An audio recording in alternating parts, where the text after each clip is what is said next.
Hello, beautiful. Nikki here from Crazy Simple Truth Ministries. If we have not met yet, welcome to my YouTube channel. Hey, today we are going to talk about some Bible study methods. In fact, I have 10 of them, and SOAP method is not one of them, so you're not going to want to miss this. I have no intro, so pretend like there was a little cute intro with some music. I used to have one, but I lost it somewhere, so I'm Nikki. Hey, hello. Okay, so I'm going to give you 10 different Bible study methods, and some of them you've heard of, some of them you may have not, some of them maybe I made up the name of it, but I'm going to give you a little brief description about what each one is. So my number one, and these are in no particular order of favorites, is topical, and that means that you collect several verses that have to do with a topic. Like, let's say that you want to be more patient. So you would look up verses on patience, and you would write them down and do a study about patience and write down what you learned. Number two is a book study. And these are really important because context is key when you're studying the Bible. And so a book study is when you go through an entire book of the Bible. And on my playlist, there is Bible study methods, and there are a couple of book studies on there. Mark, Acts, and part of Ephesians is on there. So I have done some studies where I go verse by verse, chapter by chapter, and then go all the way through one whole book.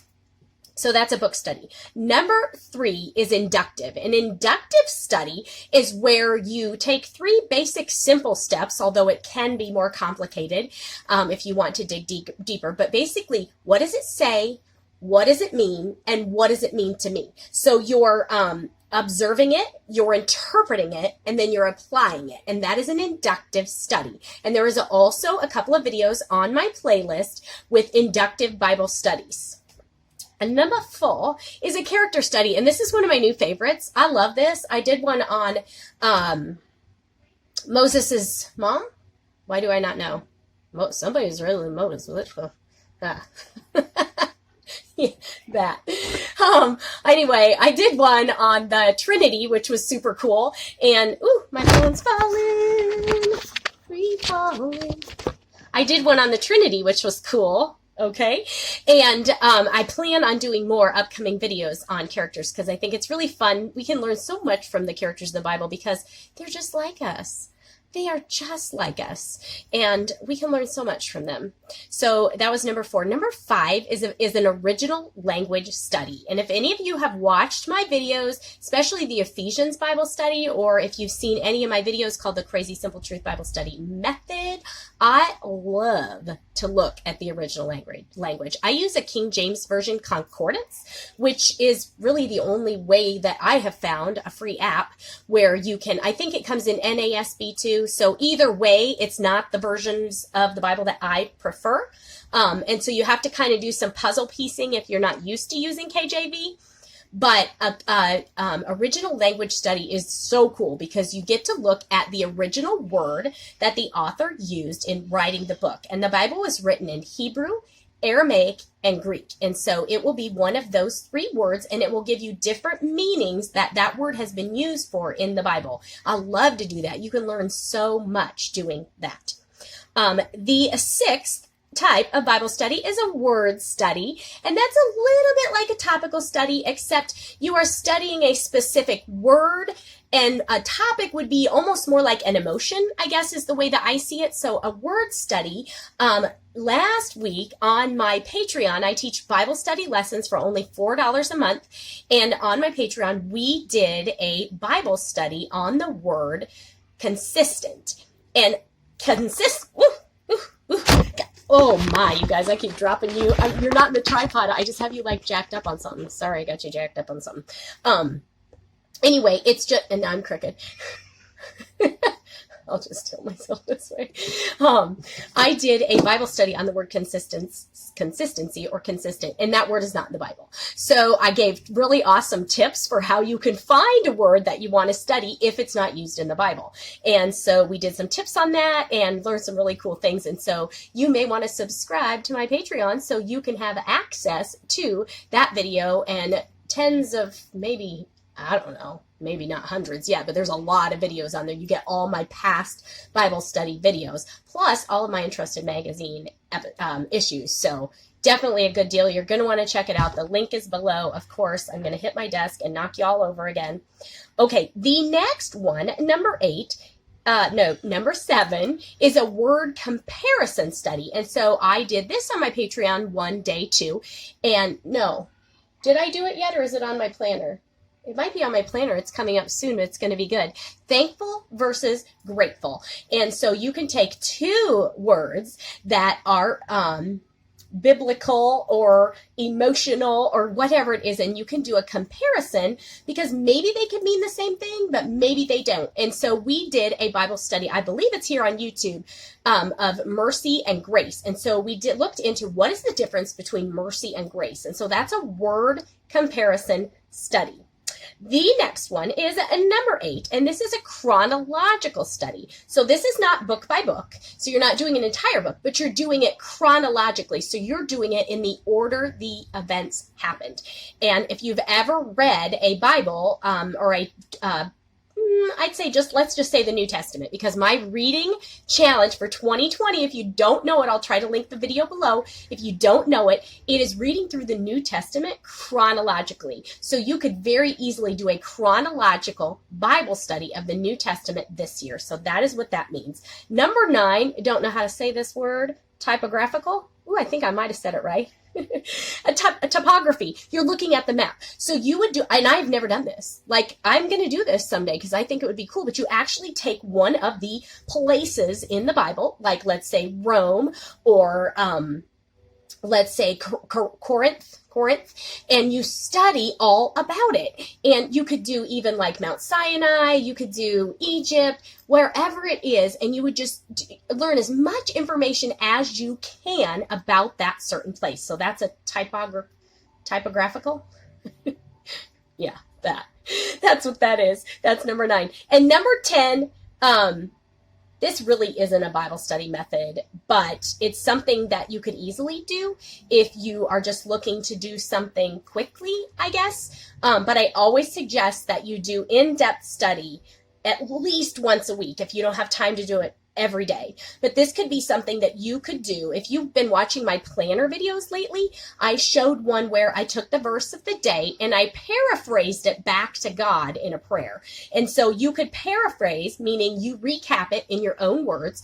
And that way it will help you kind of understand what it means. Because listen to me, you can get all these expensive Bible study tools and apps and things like that, but you have the Holy Spirit in you. If you have accepted Christ as your personal Lord and Savior, and you have you believe that he is like the man, you believe that you've turned away from your life of sin, you've repented of that, you basically have been born again into Christ, then you have the Holy Spirit in you, and he is all you need. He is all you need. Ask him to help you figure out these Bible studies and which one works best for you, because he is all you need. He is all you need. You need the Word of God, whether that's in a book or on an app or on your computer.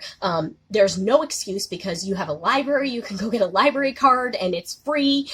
There's no excuse not to have the Word of God if you are in America. And we are so blessed to be able to have as much of the Word of God as we want at this point right now. So no excuse. So get yourself into the Bible, because that's what matters, and all you need is the Holy Spirit to do any of those Bible studies. But make sure you check out my playlist. I'm going to keep working on this. I'm going to keep giving you, forgot. If you've watched a video before where I did the Grow Bible Study Method, I am changing that a bit. I am making it so that, let me back up, girl. God is changing it. God is changing it. He has had me studying all these different ways and things that you need to know when you're studying the Bible, and like blowing my mind with all this information. And so I'm redoing the Grow Bible Study Method to make it more in depth so that every kind of Bible study could fit into it, if you wanted it to. So I'm working on that. That's brewing. You could pray for me about that. You could pray. Oh my goodness, sorry, I had a cough. I'm just getting over a cold and it just hit me and I was like, push pause.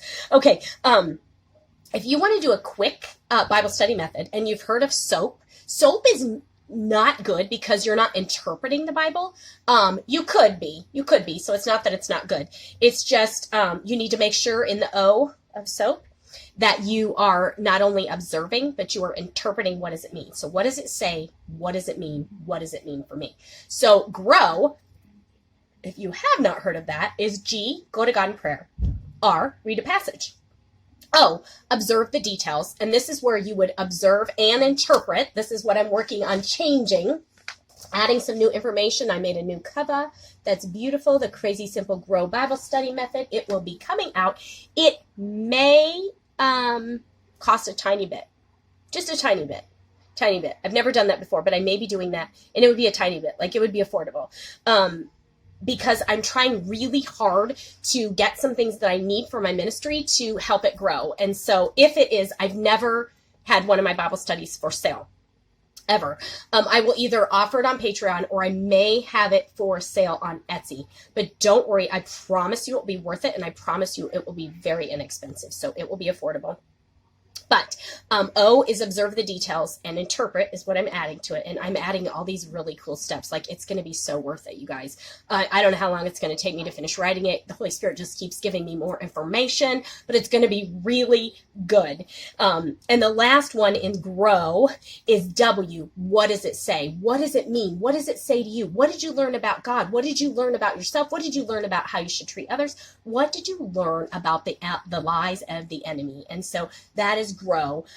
That's kind of the Bible study method that I like to stick to, and you can use that GROW for all of these different kinds. They all can be done with that, because anytime you start a Bible study, you always need to go to God in prayer, because the Holy Spirit is in you, and you need to ask God to open your spiritual eyes and have him show you what he wants you to learn, and he will change you. He will change you. And you want to always read what it says and interpret what it means. And the Holy Spirit will do that for you. He will do that for you. And then you always want to figure out how it can change your life. And then part of what does it say is telling God back in prayer, this is what it says, this is what I think it means, and this is what I want to do with it. God, please help me figure out how to do this. If this is what you want me to do, to have this word of yours change my life, and he will do it. Like, he is so cool. You guys don't even know how cool he is. I printed off. It's on my website down below, www.crazysimpletruth.org, and there are free bookmarks and prayers. They're free prayer cards, and I printed this off, and it's huge. Let me just take it down. Hopefully I won't knock you over. I printed this off huge because I just needed to be reminded. I made this quite some time ago, and it says, freedom in Christ. You no longer have to be bound by fear, anxiety, worry, doubt, or any other negative emotion that tries to keep you chained up and consumed. The enemy is a liar and a thief. Christ died to set you free, and that means that you are free indeed. So I wrote that, which is really weird because it's pretty cool, but really the Holy Spirit wrote it, so that's why it's cool. Anyway, so get yourself this and print it off. I will try to link that page below so you don't have to go digging into my website, although my website does have some cool stuff, and everything on there is free. So go check out my Patreon, because I'd love to have you in my Bible study classes, super inexpensive. Go check out my website. Everything on there is free. There are all of my Bible studies, my Bibles that I have, all my Bible study supplies, all my art supplies, all my cool stuff that I use is listed on my website too. So I love you guys. Listen to me. Listen to me. Listen to me. Okay? If you want to change your life, you have got to saturate your mind with the Word of God. And the only way to do that is to read it and dig deeper into it by studying it. That's the only way. That is the only way. And it is so crucial if you want to change your life. You've got to fill yourself so full of God's word that there's no room for the enemy's lies. And if he tries to lie to you, you have to say, I am free in Christ, and quote scripture back to him. Don't let him boss you around. Don't let him make you think that you're worried or scared or afraid or doubtful or depressed. Don't let him lie to you. Fill yourself with the word of God, and I promise you it will change your life. I'll see you later. You're beautiful. God loves you. Bye. Sorry, it's going to be dark, but because I just turned this back on really quick because I totally forgot to give you this one. Hello. You can study the Bible by using my color coding and symbol system. And I will leave a link for this on my website too. This is free. It's so stinking cute. And it really only works on one of the history books of the Bible, which I'm going to be teaching more about on my Patreon Bible study classes, about how different books of the Bible are different kinds of literature, and you need to know what kind they are and able to be in order to be able to study them right. Okay, I just want to add that at the last minute there. Okay, bye. Oh, hey, you might want to watch this next or this next because it's pretty cool. Okay.